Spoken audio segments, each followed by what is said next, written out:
Welcome to Costa Rica. I'm Cathy and this is my husband Peter. And we're doing a 3-week road trip around Costa Rica. On this trip, we're heading northwest and then back down here to the Pacific coast. And hopefully what we have to show you in this video will help you when you come to plan your Costa Rica road trip.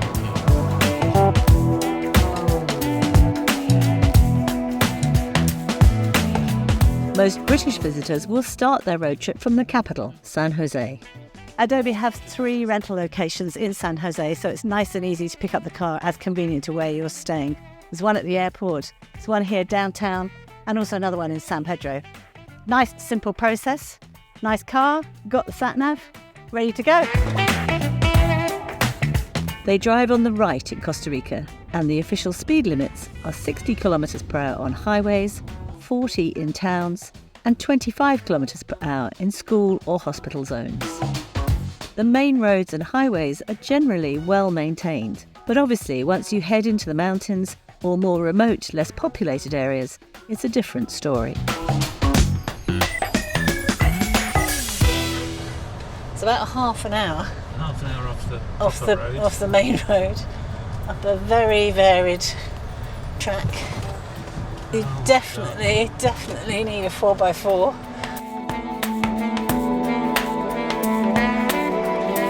Road conditions can drastically affect your journey times. It's often the last section of a drive, perhaps to access a resort or an attraction that can slow you right down. Once you come off the main roads, you'll be driving on a mix of dirt tracks, loose gravel, and tarmacked but potholed roads, where the only option is to take it slow. And of course, weather conditions will also affect journey times, especially heavy rain. Driving at a high altitude, there's every chance you might be up in the cloud forest like we are now, and it could be raining. So obviously from a driving perspective, you just need to drive slow. The roads are absolutely fine, but you just need to be very careful.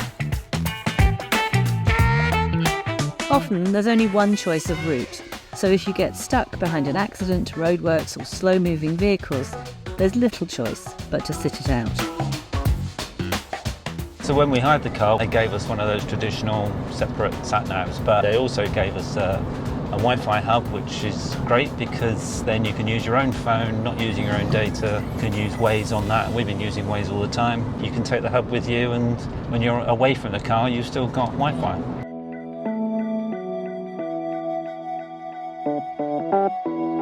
With relatively short distances between towns, filling up with petrol is never a problem. Expect to be served by a pump attendant, usually with a co-worker who takes payment. What's great is that the price of petrol is exactly the same all over the country. When we were there, it was roughly 20% cheaper per litre than the UK. You can usually park quite easily outside restaurants, cafes and other venues, but in national parks and other attractions, it's best to pay for attended parking. And for added safety, of course, make sure all your possessions are undercover in the boot. Adobe have complete coverage across Costa Rica, with 14 convenient rental locations, including some close by to domestic airports. If your time is limited and you want to cover more of the country, combining car rental with an internal flight is the solution. Sadly, this is our final stop on what's been an amazing road trip. By the time we get back to San Jose, we've probably covered about 1,000 kilometers, but it really does feel like we've only just scratched the surface and there's so much more to see. And that's the thing about Costa Rica. It is a small country, but it offers this extraordinary variety of landscapes, nature, and of course, wildlife. Pretty much everybody leaves feeling that they want to see more.